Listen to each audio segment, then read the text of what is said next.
Mystery Mike, and thank you all for tuning in. Alrighty, surprise, surprise, surprise. What are we going to talk about tonight? Actually, I found some bird feathers out in the field and in the woods, and every time I'm out in the pasture or in the field in the woods and going about whatever I'm doing, I'm always looking around for things I can find in nature. It's just me. That's what I like to do. I like anything to do with nature. And naturally, if I see some kind of bird feather, I always pick it up and look at it. Sometimes maybe want to stick it in my hat or something and try to identify them. And you know, just stop and think. Just everybody that hears me, just stop and think. Just imagine if there were no birds or songbirds.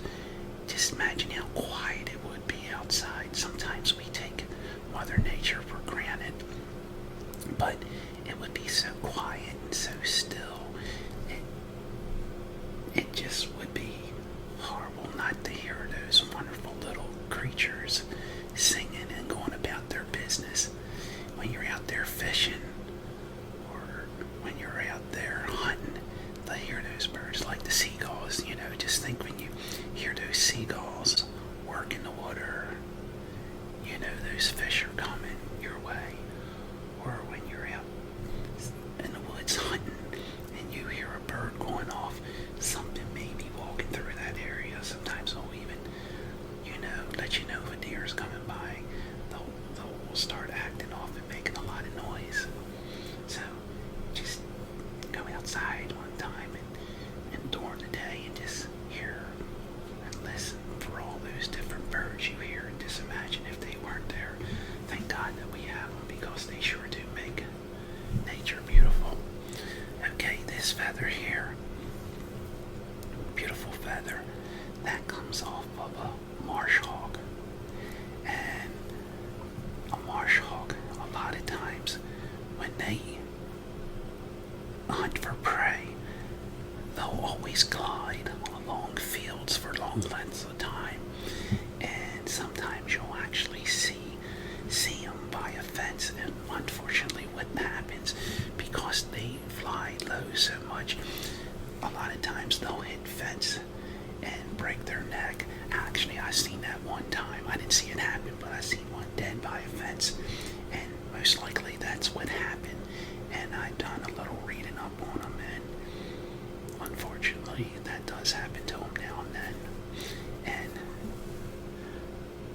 this is feather here. And matter of fact, in my chicken coop, I thought the raccoons were getting my chickens, which they do from time to time. But I left them out early in the morning before I went to work, and I came on home and I seen a dead chicken, and I just figured I left them out so early that a raccoon, before it went in its hole in the tree, before it went into its hole in the tree to go to sleep, I figured, well, it wanted to get a snack. But come home the next day, wasn't paying much attention, and I said, what the heck? There was a marsh hog, and he was in the corner of the chicken cage, and actually, unfortunately, he killed a chicken, and I'm pretty sure he took the one a couple days prior. So I got him out of there, and what me and my son did is rent strings over top the chicken coop across their fence, so that way they won't fly in, and that will keep any hawks or any type of hawks out. And then around the bottom I got electric fence to keep the raccoons out. Everybody wants to eat a chicken. Everybody. We love to eat them. Animals love to eat them, and they're just always on the dinner plate, if you know what I mean. So it takes a lot to protect them. But anyway, that's a marsh hog feather, and I tell you what, they're very pretty birds, and they're quite large. Okay, this ain't a real good sample. It's really hard to tell, but you may be able to see it a little bit. It's a blue jay feather, and hopefully you can see it. It's a little old. everybody's probably seen a blue jay, and it's one of my favorite birds. And he reminds me of like a grouchy person sometimes. He's got that disposition of being a grouch. That's what he comes over to me being. And he's a little on the bossy side to other birds. And they like to be in, seems like you see one, you see 3 or 4 or 5 of them. Like they like to hang together. Well, I guess all birds do to a certain extent. But you'll see them hanging out, and their call is very distinct. When you hear a blue jay and you know it's a blue jay, you'll never forget that that's a blue jay calling. Over here in my shed where we keep our tractors, I found a potato, because I feed my cattle potatoes from time to time, and I found a large potato, a French fry actually is what it is, and it was up under the main beam, and I was thinking, a squirrel brought it up under here, but actually I think a blue jay took it up under there, because they'll do that. They'll hide things around in certain areas and come back the next day or so to eat that. But anyway, blue jays, very neat.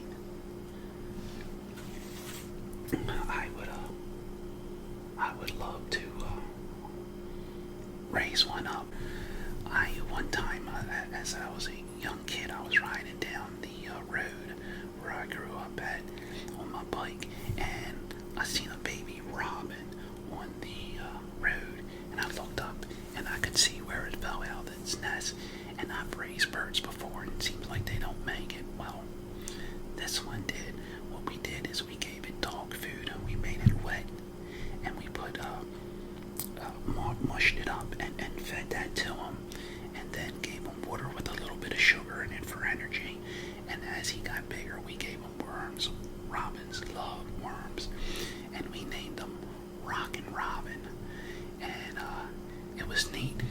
When he got old enough, we left him out, and he would fly up on the telephone line or on a tree, and we would just go, and just out of nowhere, he'd come and land on your head or your shoulder. It was really neat. Alright, let me go into my plastic bag here. Pull out another feather. This one here, I don't know what it's off of. If I was to guess, I would probably say a mockingbird, maybe. I don't know, because it looks gray and it's got a little white at the tip, so I'm not sure what it came off of.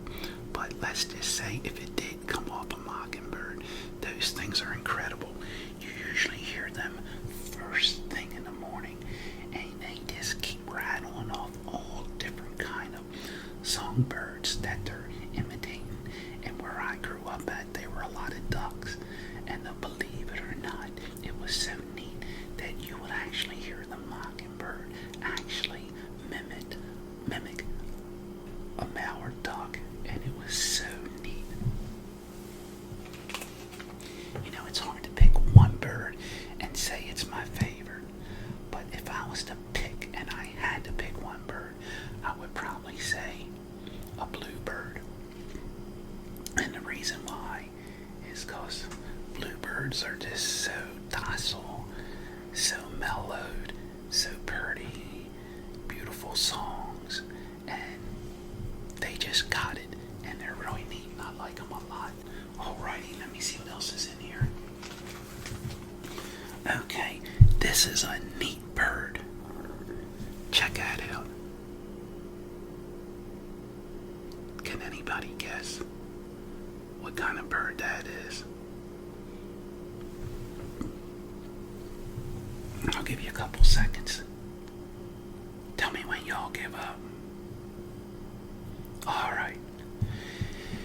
It's called a common flicker, and these birds are considered tree clingers, meaning that they like to walk up and down trees, cling to the sides of them looking for bugs, and they're very unique. The sounds they make are just crazy. When you hear the sound, it's like, hey, that's a common flicker.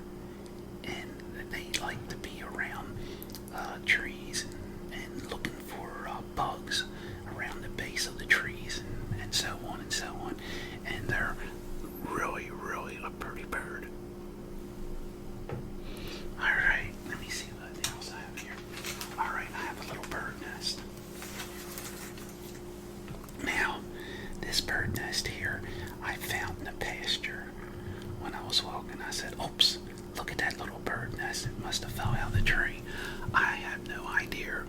Well, I could maybe guess what made this nest, but I don't know for sure. If I was to guess, maybe, well, I would think that's too big for a hummingbird. So, I don't know. Maybe some kind of, no, it can't be no sparrow. You know what? I don't even know. It may be some kind of warbler. I really don't know what kind of bird made that nest there. So, for all you bird watchers out there, maybe you can help me out and tell me what kind of bird nest this is here. But I found that laying out in the field, and I'm trying to look what's all in here. So far, from what I see, this is all dried up hay, and I was trying to see if there was anything else in here, like if it was any cows. Now this here, no. Let me see. Wait a minute. Is that a piece of cow hair? No. Every strand of this looks like it's nothing but dried up hay.